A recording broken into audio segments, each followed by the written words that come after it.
All right, Washington State head baseball coach. The Cougs just finished the season with a series-clinching win over Washington in the Boeing Apple Cup Series at Bailey Brayton Field.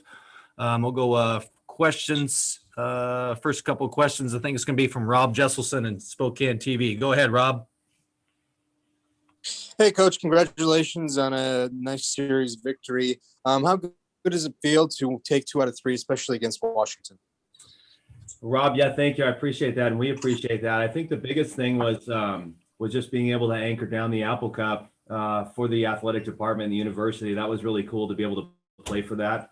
And enabled us to really have a playoff type feel. Obviously it was a series win, and it's our rival, and it's the Huskies. But, we were gunning for our 4th series win of the year in PAC and just trying to climb and ascend and just continue to build the program. But I think the big one was just getting the Apple Cup for the university. That was really cool.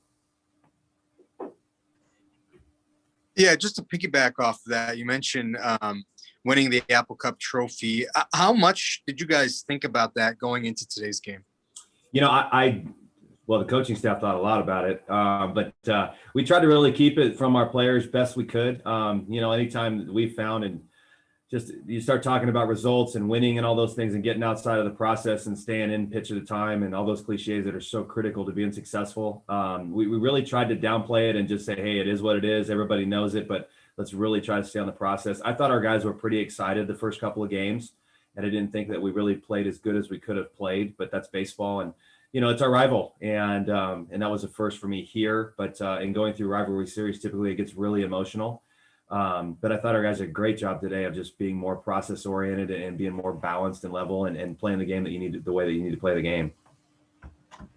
Another good performance from your pitching staff. What did you think about them throughout the weekend? And I guess throughout the season as well. What are your thoughts on those guys? Well, we had like 6 arms that really did a pretty good job for us. I mean, if you look at what Brandon and Zane did all year, I mean, they were as consistent and as quality in terms of Pac-12 starters as anybody else had. We really searched for that 3rd starter. Taylor emerged. We were just talking in the locker room. What happens if Taylor emerges earlier and if Russell's healthy? Is that worth 3 games? It might be. But we have a lot to be proud of with our pitching staff. And we just got to go out in the recruiting process and lengthen it. But if you look at Barrison, he really came on strong. Taylor came on strong. You've got Mills. You've got White, Hawkins, Calber. We had some really good performances, and we're really excited about those guys coming back for the most part, and then really excited about what we've got coming in recruiting. It was the last game for the seniors today. What kind of legacy do those guys leave behind? I think they left a real one. It was really hard going down the line and talking to the team. In fact, I was really wobbling to get words out. I just, you look at it. Does Manzardo come back? Probably not with the draft. We'll see what happens there. Montez, Tristan Peterson. We might not be here if it wasn't for the Peterson family and what they did at New Mexico State as an All-American. Zane, and then Owen on our leadership council, and Bryce and Rad. It was it's a pretty emotional day for me personally, but they leave a legacy like we talked about all year. Is like this group, guys, it's going to be our first full Pac-12 season together. You guys can be the bricklayers of bringing this program back and to go 26-23, 13 wins in conference play, have one of the better starts in school history, bunch of road wins. There were a lot of milestones that firsts in 5 years that we hit a lot of. So really, really proud of these guys. They put the program back on the map and allowed us to be optimistic and to ascend and go where we want to go. And let's get back to postseason play. You mentioned Kyle Manzardo just a second ago, local kid out of Coeur d'Alene. It seemed like every day of the season, game 1 through today, he was consistent at the plates. What allowed him to have success the entire year? A great offensive approach, coaching, family, hard worker, but his consistency is his dedication to being committed and to being competitive. He's one of the more competitive kids on our team, if not the most competitive kid on our team, but he really thinks the game. He pays attention to the game at a very high level. And then as a hitter, he doesn't have holes in terms of, if you look at his splits, he's over 400 left on left. You don't see that. And that's why professional baseball likes him. But he was very consistent, both right on left or left on left. So I think that's why you were able to see him be consistent. And then what he did off season with his body, putting on 10, 15 pounds of strength, that enabled him to really stay consistent. And that's something that I hope that all of our kids learn from. So what's next? how do you guys attack this off season? I know on the broadcast you mentioned that guys will head out to their summer ball teams tomorrow. Is that right?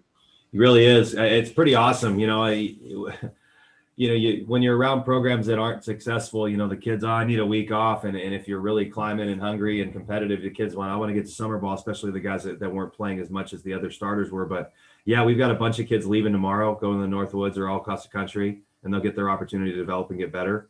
But moving forward, it's get the kids off the summer ball, exit meetings, bring in our recruits, which looks to be a really, really strong recruiting class. And I'm most excited about the fall, just in terms of being able to have a fall without a mask, being able to have the entire team together, and to make the adjustments that we needed to make going through a Pac-12 season at 13 and 17. What things do we need to get better at? Offensive balance or weight room or practice ideas, all those types of things. We've got our list and we're really excited to hit it ground running early. So we're really, really excited about where we're going. Yeah. My last question for you is kind of expanded off of what you just mentioned, not having to wear masks hopefully next year. When you take a look back and think about all the hoops and hurdles that this group had to go through, but to come out of it all with, 4 Pac-12 wins, victory over your rivals, first winning season in a handful of years, what we remember most and, how we reflect back on this year?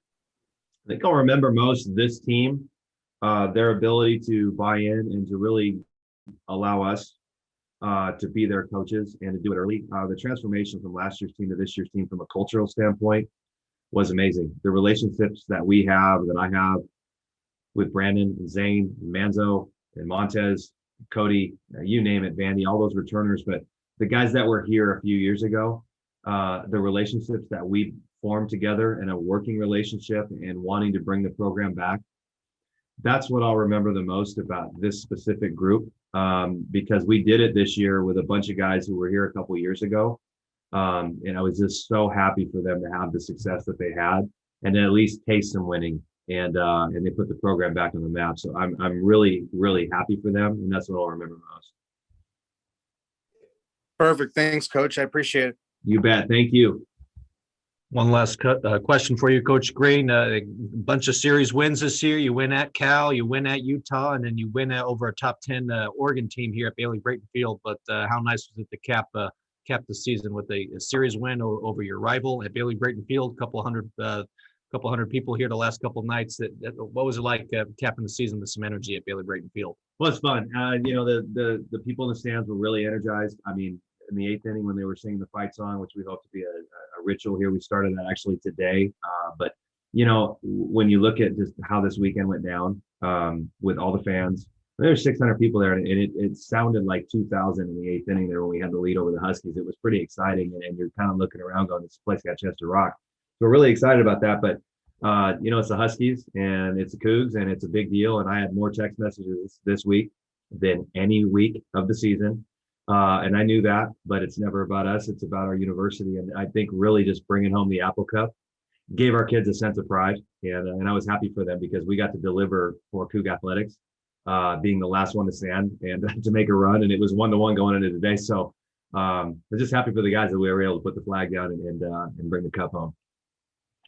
All right, Coach, thanks for your time. Thanks for your time all season long. We'll catch up with you shortly. But Cougs' first winning season since 2015 and most Pac-12 wins since 2014. Congrats on the season, your first full season as a Cougar skipper. Appreciate it. Thanks, Bobby. Go Cougs.